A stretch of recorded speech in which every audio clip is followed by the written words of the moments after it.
Hello friends, आज का अपना टॉपिक है partial molar properties. Partial molar properties या फिर हम इसे ये बोल सकते हैं thermodynamic properties of open system. Thermodynamic properties of open system. अभी तक हमने क्या पढ़ा था? थर्मोडायनेमिक प्रॉपर्टी क्लोज सिस्टम पे सिर्फ और सिर्फ किसको कांस्टेंट रख रहे थे हम? टेम्परेचर और वॉल्यूम को। हमने क्या पढ़ा था? एंट्रोपी हुआ, इंटरनल एनर्जी हुआ, एंथैल्पी हुआ, फ्री एनर्जी हुआ। ये सब कौन सी प्रॉपर्टीज है? एक्सटेंसिव प्रॉपर्टी है, एक्सटेंसिव प्रॉपर्टी है। लेकिन हम क्लोज सिस्टम पे बात कर रहे थे तो हम सिर्फ और सिर्फ टेम्परेचर और वॉल्यूम मतलब मोल ऑफ कंपोनेंट हम फिक्स कर रहे थे। सारी की सारी बात हमने की क्लोज सिस्टम पे। लेकिन मैं यदि ओपन सिस्टम ले लेता हूँ, ओपन सिस्टम ले लेता हूँ तो ये प्रॉपर्टीज किस पे?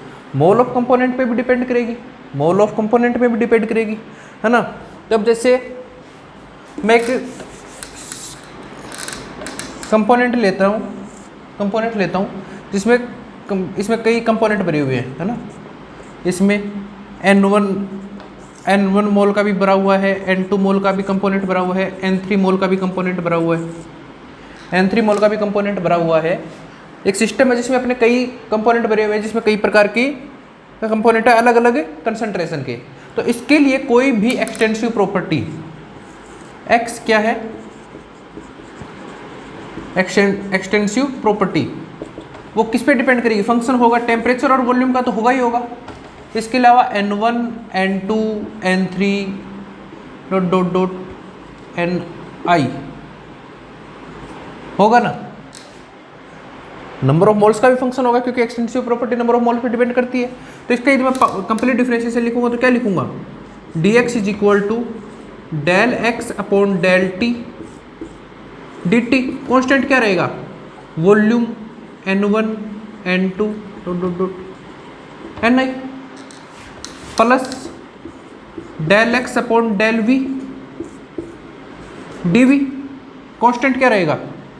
टेम्परेचर N1, N2 सारे के सारे कंपोनेंट प्लस इस बार N1 के लिए क्या लिखा जाएगा? Del X upon del N1 dN1। इस बार कांस्टेंट क्या रहेगा? Temperature volume N2, N3 ... Ni plus इसी प्रकार क्या लिखा जाएगा? Del X upon del N2 dN2। Temperature volume N1, N2 क्या रहेगा? कांस्टेंट नहीं रहेगा, N3 ... Ni। इसी प्रकार किसी कंपोनेंट के लिए लिखें तो क्या लिखा जाएगा? Del X upon del Ni dNi। Temperature volume N1, N2 ... Nj where j not is equal to i। यानी कि सिर्फ ith कंपोनेंट क्या रहेगा? कांस्टेंट नहीं रहेगा, बाकी सब कांस्टेंट रहेंगे। ये पार्शियल डिफरेंशिएशन लिख सकता हूँ। इनकी स्टडी तो हमने कर ली। जो ये टर्म है, इस टर्म इसको मैं बोलता हूँ पार्शियल मोलर प्रॉपर्टी। इस टर्म को क्या बोलता हूँ मैं? Partial molar property.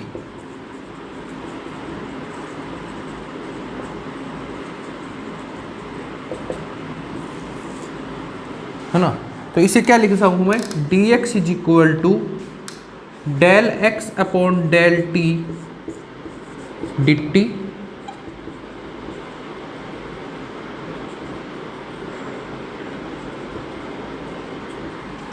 है ना, plus del X upon del V dv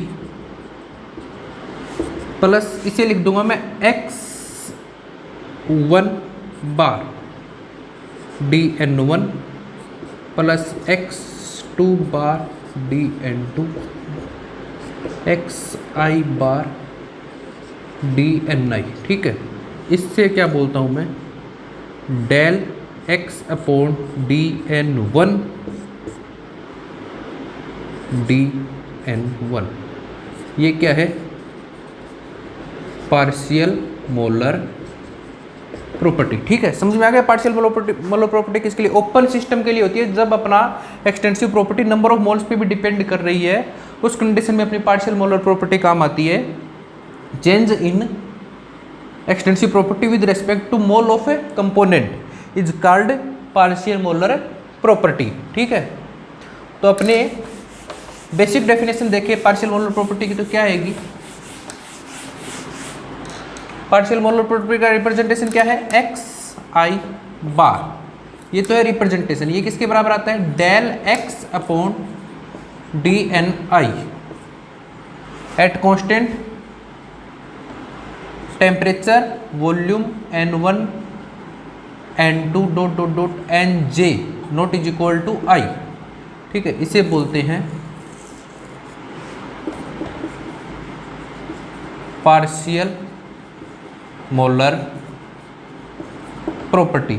इसे बोलते हैं पार्शियल मोलर प्रॉपर्टी। और डेफिनेशन पूछे कोई पार्शियल मोलर प्रॉपर्टी की डेफिनेशन क्या होगी?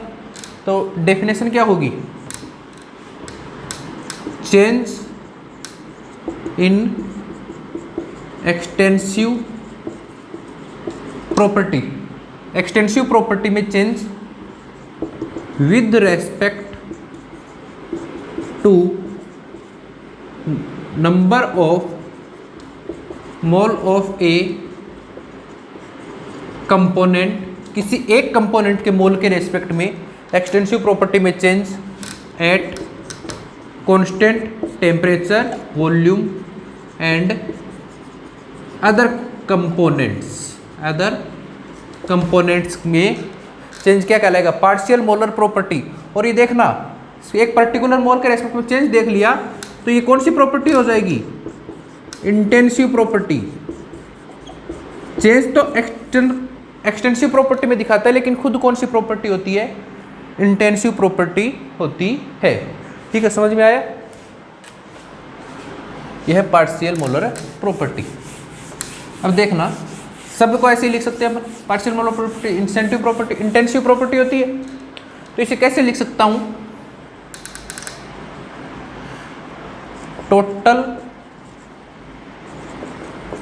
एक्सटेंसिव प्रॉपर्टी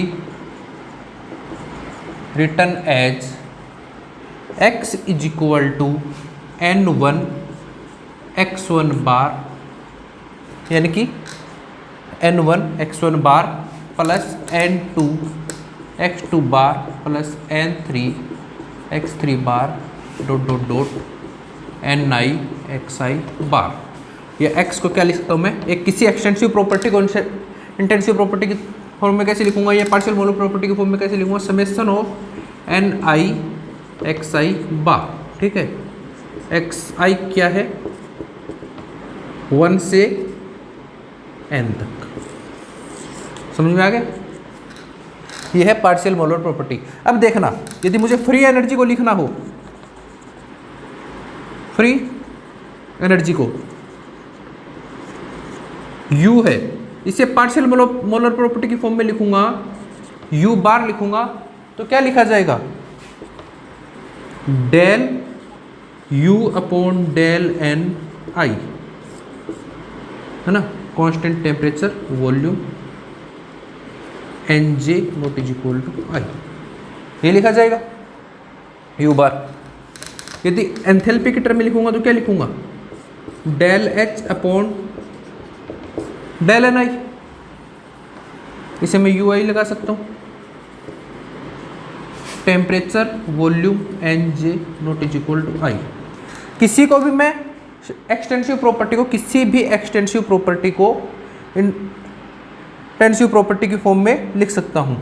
UH, जैसे मुझे फ्री एनर्जी G को लिखना हो तो कैसे लिखूंगा? G is equal to del G upon del N I, और ऊपर इसके क्या लगा दूंगा? साइन लगा दूंगा ना। Temperature volume Nj not is equal to I. A को लिखना हो तो del A upon del N I, temperature volume Nj not equal to I. सभी के लिए इसी तरीके से हम लिख सकते हैं। सभी के लिए, जैसे वॉल्यूम के लिए लिखना हो तो क्या लिखूंगा? Del V upon del N I, temperature volume Nj not equal to I. इस प्रकार से किसी भी टर्म को किस फॉर्म में लिख सकते हो? मैं पार्शियल मोलर प्रॉपर्टी की फॉर्म में लिख सकता हूँ, और अपनी इक्वेशन भी इसी तरीके से लिख सकते हैं हम। इक्वेशन जैसे अपनी इक्वेशन थी H is equal to U plus P V, तो पार्शियल मोलर में कैसे लिखूंगा, H I is equal to U I plus P V I. जैसे अपनी टर्म थी G is equal to H minus T S, तो क्या लिख दूंगा, G I is equal to H I की partial molar property minus T S I की partial molar property. समझ में आया, ये अपना है पार्शियल मोलर प्रॉपर्टी। अब नेक्स्ट टॉपिक अपना है केमिकल पोटेंशियल। केमिकल पोटेंशियल जो एमएससी के लिए और नेट के लिए बहुत अच्छा क्वेश्चन बनते हैं इससे। Chemical potential,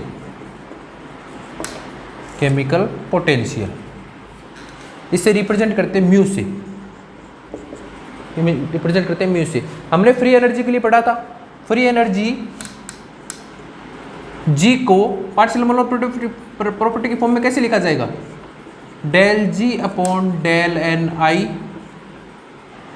eight temperature volume N J not is equal to I, इसे लिखा जाता है ना। फ्री एनर्जी को, गिब्स फ्री एनर्जी को इस फॉर्म में लिखा जाता है। तो गिब्स फ्री एनर्जी को पार्शियल मोलर प्रॉपर्टी को हम क्या बोलते हैं, केमिकल पोटेंशियल। इसे क्या बोलते हैं, केमिकल पोटेंशियल। केमिकल पोटेंशियल क्या है, change in free energy, change in free energy with respect to mole of component. Chemical potential mu से रिप्रेजेंट करते हैं। म्यू आई का मतलब क्या हो जाएगा, del G upon del N. Free energy की पार्शियल मोलर प्रॉपर्टी क्या है, केमिकल पोटेंशियल, इसे ही रिप्रेजेंट करते हैं केमिकल पोटेंशियल से, जिसे रिप्रेजेंट करते हैं म्यू से। तो म्यू आई लिखा जाएगा del G upon del N I temperature volume N I N J.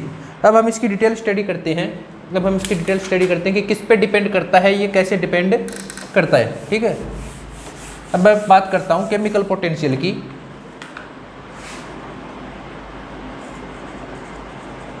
Chemical potential with temperature, temperature के साथ केमिकल पोटेंशियल पे क्या फर्क पड़ेगा। अपने को पता है केमिकल पोटेंशियल क्या है, म्यू आई है।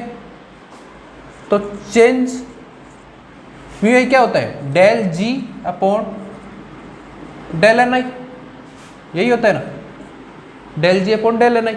इसका मैं टेम्परेचर के साथ चेंज देखता हूँ, टेम्परेचर के साथ चेंज देखूंगा तो क्या हो जाएगा, del mu I upon del T.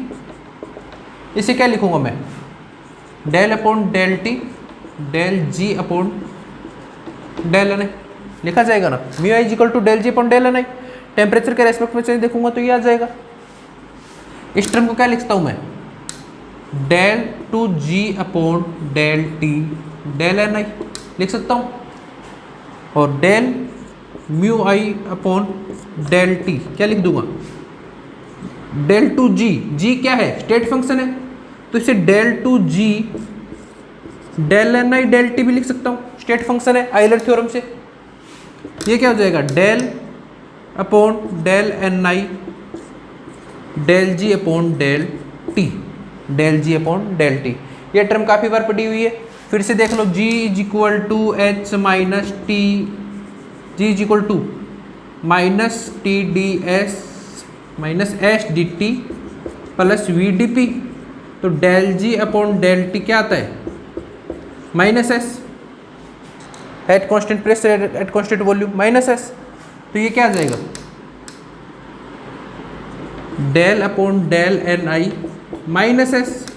और देखना इसे मैं क्या लिख दूंगा, minus del S upon del N I, del S upon del N I partial molar property of S. तो क्या लिखा जाएगा, del mu I upon del T is equal to minus S.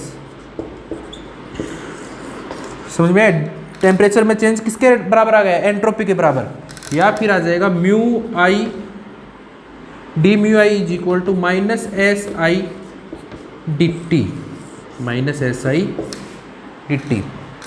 तो यदि को केमिकल पोटेंशियल में temperature के respect में चेंज देखो तो ये किसके बराबर आएगा, minus S I. S I क्या है, एंट्रोपी, एंट्रोपी। और इस टर्म से देखना क्या समझ में आ रहा है, यदि टेम्परेचर इंक्रीज करता हूं, if temperature will increase then chemical potential will decrease. Sign क्या है, नेगेटिव का, यानी कि टेम्परेचर यदि इंक्रीज करता हूं ये डिक्रीज होगा, डिक्रीज होगा डिपेंड ऑन एंट्रोपी। और एंट्रोपी पे क्या कर रहा है, डिपेंड कर रहा है, एंट्रोपी पे डिपेंड कर रहा है। तो we know S I, S I किसके लिए, गैस के लिए सबसे ज़्यादा होता है, फिर लिक्विड के लिए होता है, फिर सॉलिड के लिए होता है। एंट्रोपी, गैस की एंट्रोपी सबसे ज़्यादा, लिक्विड की उससे कम, सॉलिड की सबसे कम। यानी कि सबसे ज़्यादा इफेक्ट किस पे पड़ेगा, गैस पे। टेम्परेचर के साथ कम तो होगी, ये तो ठीक है, लेकिन सबसे ज़्यादा इफेक्ट किस पे पड़ेगा, गैस पे। हम इसका ग्राफ बनाते हैं, यदि हम इसका ग्राफ बनाते हैं तो देखना कैसा आएगा, किसके बीच में, म्यू आई वर्सेज टेम्परेचर के बीच में। म्यू आई वर्सेज टेम्परेचर के बीच में ग्राफ को नेगेटिव आएगा, स्लोप क्या है, एंट्रोपी। तो सबसे ज़्यादा इफेक्ट किस पर पड़ेगा, गैस पे। गैस की एंट्रोपी सबसे ज़्यादा, यानी कि सबसे ज़्यादा स्लोप किसका आएगा, गैस का। तो गैस का इक्वेशन कैसे आएगी, ये इस प्रकार से, है ना, गैस के लिए नेगेटिव स्लोप। फिर आएगा लिक्विड के लिए, लिक्विड का स्लोप उससे थोड़ा कम होगा, तो लिक्विड के लिए कैसे आएगा ये equation,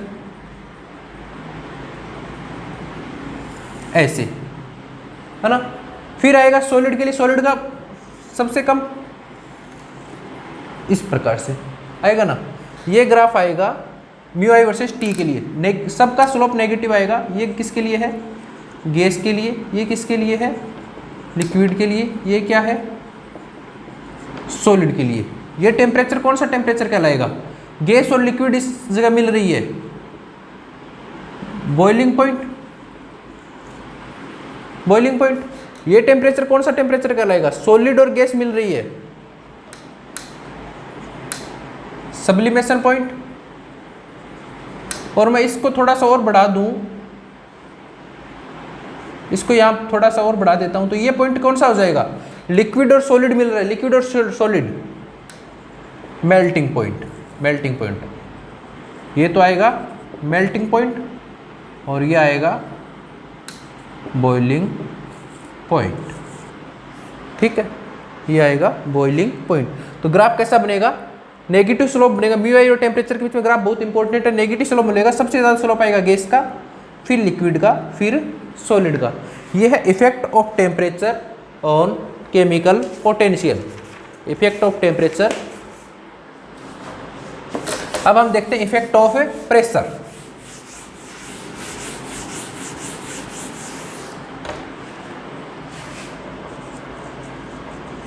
effect of pressure, effect of pressure. फिर से वही म्यू आई को क्या लिखता हूं, del G upon del N आई, ये लिखा जाएगा केमिकल पोटेंशियल फ्री एनर्जी में चेंज। प्रेशर के रेस्पेक्ट में इफेक्ट देखना है तो del mu I upon del P किसके बराबर आ जाएगा, del G upon del N आई का किसके रेस्पेक्ट में कर देंगे, डेल अपॉन डेल पी। इसे लिखा जाएगा del two G upon del P del N I लिखा जाएगा। D mu I upon D P is equal to, Euler theorem से चेंज कर दूंगा, del two G upon del N I, del P लिख सकता हूँ आइलर थ्योरम से, और क्या लिख दूंगा, del upon del N I del G upon del P. अब देखना del G upon del P, फिर से वही इक्वेशन लगाता हूँ, D G is equal to minus T D S plus V D P minus S D T plus V D P. तो del G upon del P से क्या आ जाएगा, del G upon del P volume के बराबर eight constant temperature, volume के बराबर आ जाएगा। तो यहाँ से रख सकता हूँ मैं वॉल्यूम, तो del mu I upon del P किसके बराबर आ जाएगा, डेल एन आई इंटू वॉल्यूम। और ये देखना v अपॉन डेल एन आई क्या लिख सकता हूँ मैं, partial molar property of volume. तो यहाँ से डी म्यू आई किसके बराबर आ जाएगा, वी आई डी पी। यानी कि प्रेशर बढ़ाएंगे तो चेंज इन केमिकल पोटेंशियल क्या होगा, ज़्यादा होगा। यदि प्रेशर इंक्रीज करेंगे तो केमिकल पोटेंशियल क्या होगा, इंक्रीज होगा। प्रेशर यदि इंक्रीज करेंगे तो केमिकल पोटेंशियल इंक्रीज होगा, दिख रहा है इस इक्वेशन से। और डिपेंड किसके करेगा, डिपेंड ऑन वॉल्यूम, वॉल्यूम पे डिपेंड करेगा। और we know that, so gas, liquid, solid.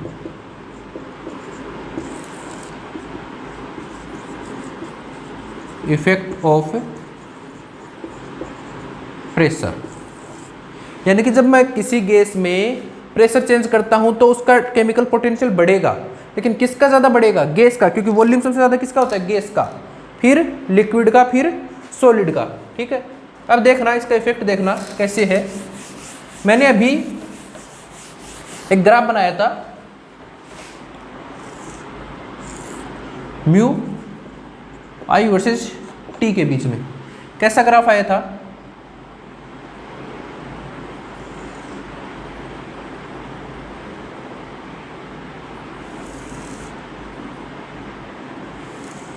ऐसा ग्राफ आया था।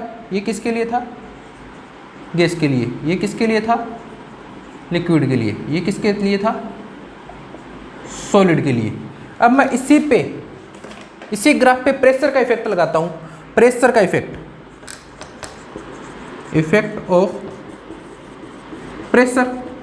तो प्रेशर का इफेक्ट में प्रेशर लगाऊंगा तो केमिकल पोटेंशियल इंक्रीज होगा, ये तो तय है, केमिकल पोटेंशियल क्या होगा, इंक्रीज होगा।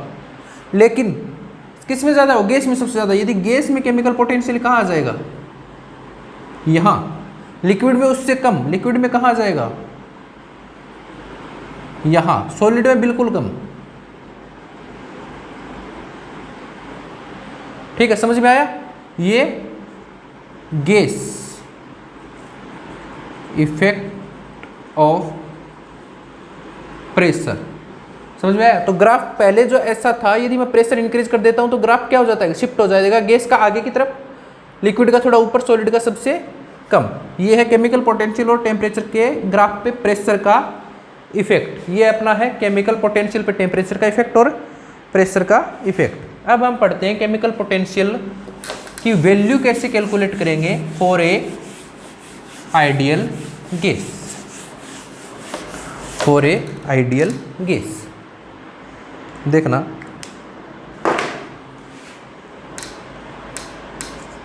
Chemical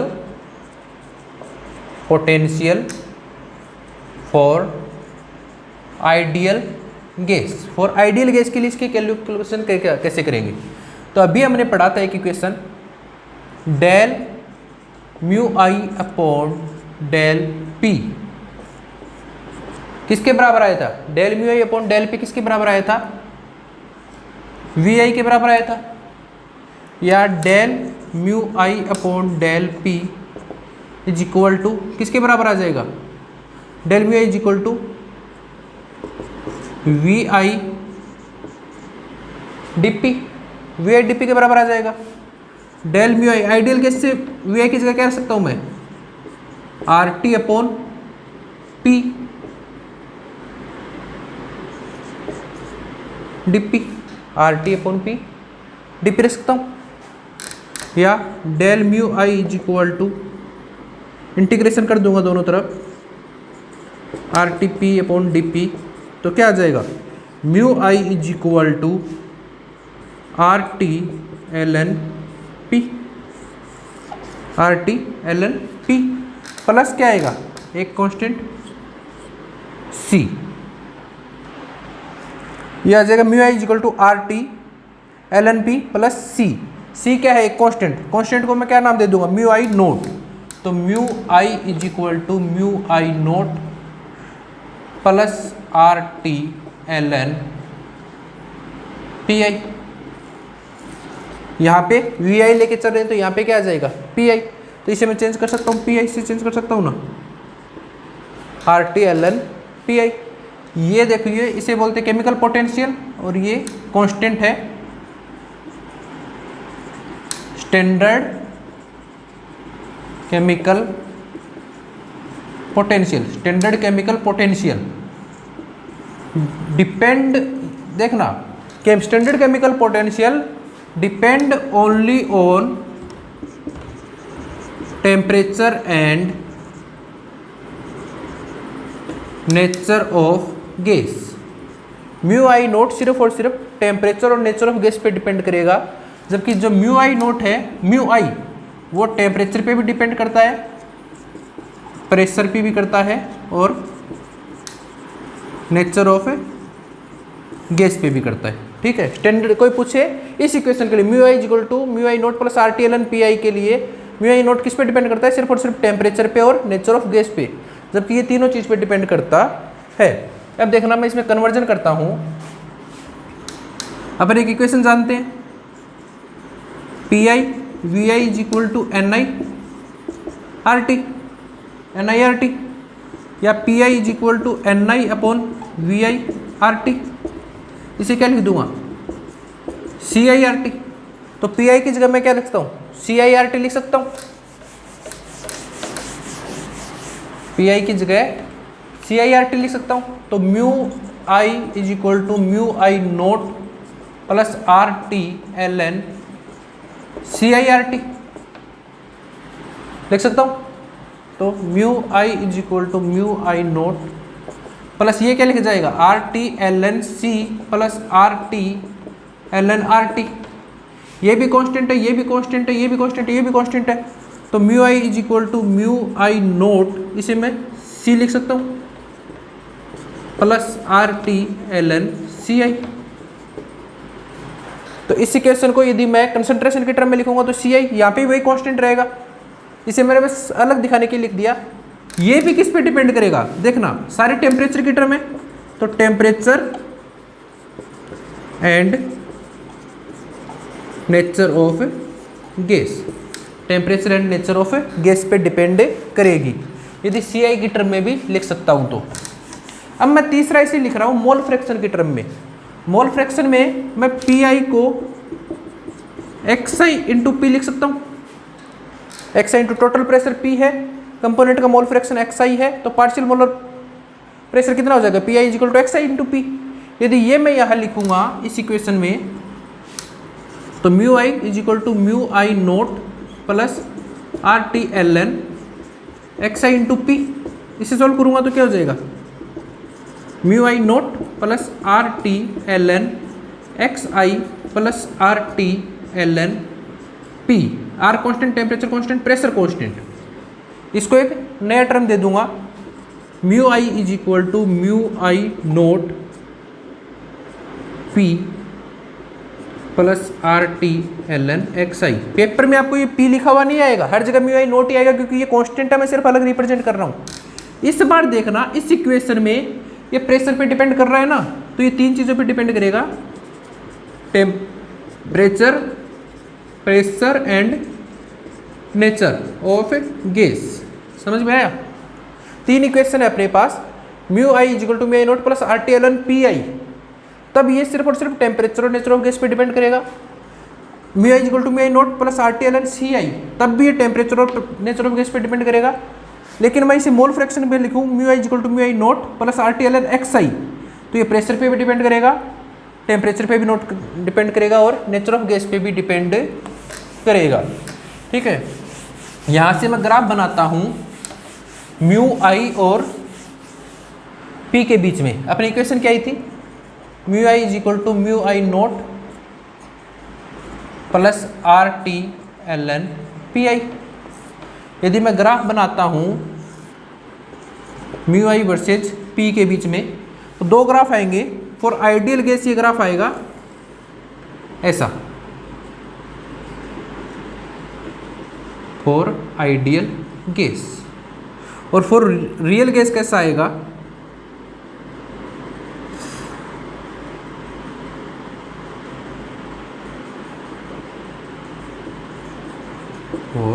real gas. Ideal gas के लिए ग्राफ ऐसा आएगा LNPI के लिए, और रियल गैस के लिए ग्राफ हमें ऐसा मिलता है। तो ये ग्राफ याद रखना म्यू और पी का। अब देखना ऐसा कैसे है, एट लो प्रेशर, यदि प्रेशर क्या है, लो है तो गैस बिहेव एज आइडियल। हमें पता है कि हाई टेम्परेचर और लो प्रेशर पे गैस आइडियल की तरह बिहेव करती है, आइडियल की तरह बिहेव करेगी तो उसका ही ग्राफ दिखाएगा। 2 number eight moderate pressure, moderate pressure है, बीच का प्रेशर है, तो attraction force dominant, attraction force dominant. Real gas ideal gas में किसी प्रकार का कोई फोर्स काम नहीं करता, जबकि रियल गैस में मॉलिक्यूल के बीच में अट्रैक्शन फोर्स होता है। जैसे जैसे प्रेशर बढ़ाएंगे तो उनके बीच में अट्रैक्शन फोर्स बढ़ेगा। अट्रैक्शन फोर्स यदि डोमिनेट करता है तो ग्राफ क्या हो जाता है, फ्लैट। ग्राफ क्या हो जाता है, फ्लैट, ठीक है। और तीसरा at high pressure, at high pressure repulsive force dominant, यहां पे एट हाई प्रेशर पे रिपल्सिव फोर्स डोमिनेट करता है। रिपल्सिव फोर्स कैसे, यदि मैं मॉलिक्यूल को प्रेशर बढ़ाता जाऊंगा तो एक टाइम के बाद मॉलिक्यूल इतने पास आ जाएंगे कि उनके बीच में रिपल्सन लगना स्टार्ट हो जाएगा। ये आपने पढ़ा है, अपन 10वीं से पढ़ते आ रहे हैं कि मॉलिक्यूल में एक दूरी तक तो अट्रैक्शन लगता है, फिर रिपल्सन लगना स्टार्ट हो जाता है। तो बहुत ज़्यादा प्रेशर करने पर रिपल्सिव फोर्स क्या हो जाते हैं, डोमिनेंट हो जाते हैं, और चेंज क्या हो जाता है, शार्प हो जाता है, चेंज शार्प हो जाता है। तो ऐसा ग्राफ आता है। ये है अपना केमिकल पोटेंशियल, केमिकल पोटेंशियल के टेम्परेचर पे डिपेंडेंस और प्रेशर पे डिपेंडेंस। अब हम पढ़ेंगे केमिकल पोटेंशियल का केमिकल कंपोजिशन के साथ रिलेशन। ये देखिए, अब हम केमिकल कंपोजिशन का इफेक्ट पढ़ेंगे केमिकल पोटेंशियल पे, जिसे बोलते हैं Gibbs Duhem equation. Gibbs Duhem equation देखना, अपन ने क्या माना कि फ्री एनर्जी है वो ओपन सिस्टम में है, तो वो फंक्शन किसका है, टेम्परेचर का है, वॉल्यूम का है, N1 N2 dot dot dot Ni का फंक्शन है। तो यहाँ से dg क्या लिखा था हमने, dg लिखा था del G upon del T D T at constant volume Nj N1 N2 dot dot dot Nj plus del G upon del V dv temperature N1 N2 dot dot dot plus del G upon del N1 dN1 temperature volume Nj not is equal to 1, सब चलेगा, plus dot dot dot ऐसे चलते चलते हमने क्या लिखा था, del G upon del Ni dNi लिखा था, temperature volume N1 N2 dot dot dot Nj not is equal to I।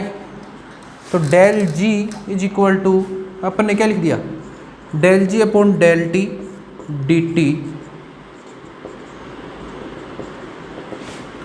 Plus del G upon del V D V temperature N1 N2 dot dot dot, इसे क्या लिख दिया मैंने, mu 1 dN1 plus mu 2 dN2 dot dot dot mu I dNi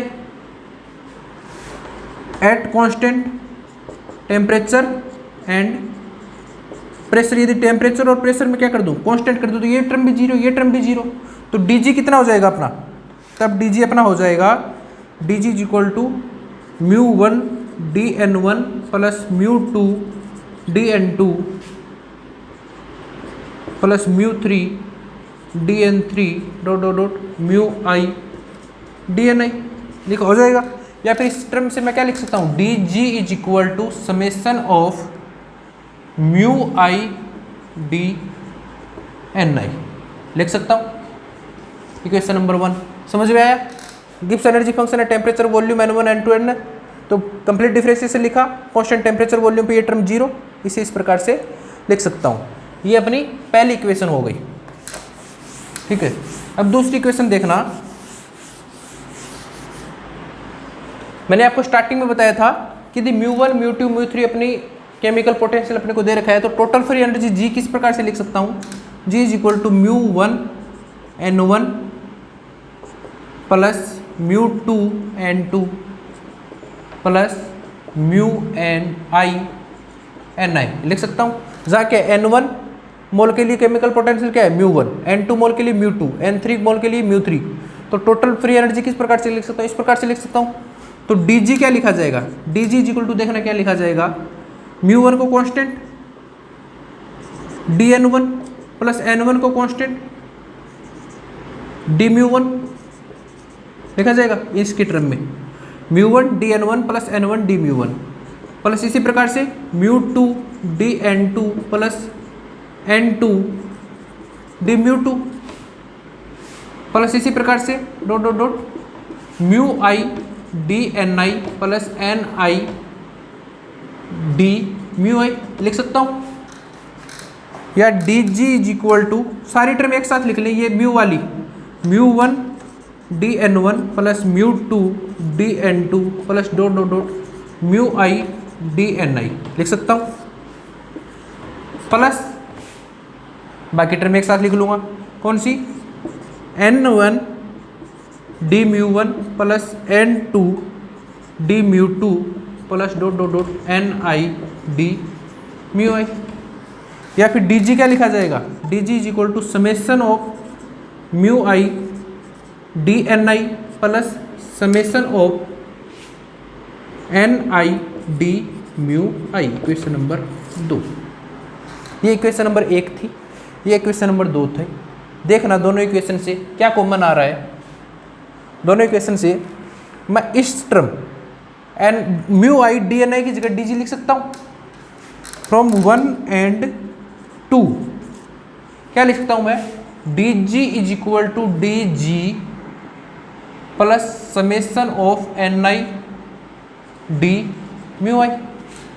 ये दोनों term cancel, तो summation of ni dμi is equal to 0। इस equation को क्या बोलते हैं अपन, गिब्स डुहेम इक्वेशन। इस इक्वेशन को क्या बोलते हैं अपन, गिब्स डुहेम इक्वेशन। समझ में आई कैसे होगी, पहले हमने डेल जी को ऑफिशियल तरीके से लिखा, फिर हमने केमिकल कंपोजिशन से जी निकाला और दोनों की कंपेयर की, तो अपने पास क्या आया, ni dμi is equal to 0। इसे बोलते हैं गिब्स डुहेम इक्वेशन, जो केमिकल पोटेंशियल पे केमिकल कंपोजिशन का इफेक्ट बताती है। इसे सॉल्व करके लिखेंगे, दो कंपोजिशन के लिखेंगे तो क्या लिखा जाएगा, n1 dμ1 plus n2 dμ2 is equal to 0। यहाँ से अपने को dμ2 निकालना हो तो कैसे निकलेगा, dμ2 minus n1 upon n2 dμ1, ठीक है। और ये टर्म सिर्फ और सिर्फ केमिकल पोटेंशियल पे लागू नहीं होती, सारे के सारे अपने जो भी पार्शियल मोलर प्रॉपर्टी उस पर, जैसे यदि मैं ui के लिए लिखूंगा या वॉल्यूम के लिए लिखूंगा तो क्या लिखा जाएगा, n1 dv1 plus n2 dv2 बार भी क्या लिखा जाएगा, 0। यदि मैं एंथैल्पी के लिए लिखूंगा तो n1 dh1 bar plus n2 dh2 bar is equal to भी क्या लिखा जाएगा, 0। गिब्स डुहेम इक्वेशन प्रत्येक पार्शियल मोलर प्रॉपर्टी पे क्या होगी, लागू होगी।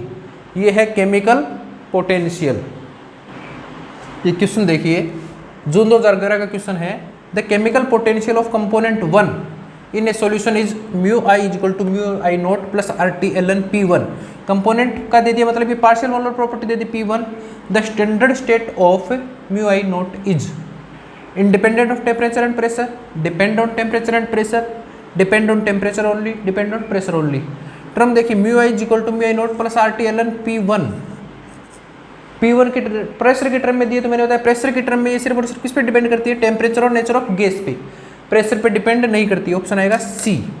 Pi की टर्म में, Ci की टर्म में सिर्फ टेम्परेचर पे डिपेंड करती है, और Xi मोल फ्रैक्शन की टर्म में ये टेम्परेचर और प्रेशर दोनों पे डिपेंड करती है। ये 4 नंबर का क्वेश्चन था दिसंबर 2011 में। ये देखिए दिसंबर 2014 का भी सी पार्ट का क्वेश्चन है। Two relation are given, Xi dμi plus x2 dμ2 is equal to 0, x1 dv1 plus x2 dv2 is equal to 0। दोनों क्या है, पार्शियल मोलर प्रॉपर्टी है mu I chemical potential partial molar property, और इसके ऊपर ये sign लगा दिया, दैट्स मीन ये भी क्या है, पार्शियल मोलर प्रॉपर्टी है। ये दोनों इक्वेशन देख के क्या लग रहा है, इसमें पूछा कि both relation are correct, A correct B wrong, B correct A wrong, both incorrect. ये तो अपन सब पढ़ते हैं गिब्स ड्यूम इक्वेशन है, मैंने बताया Gibbs Duhem equation all partial molar property पे लागू होती है।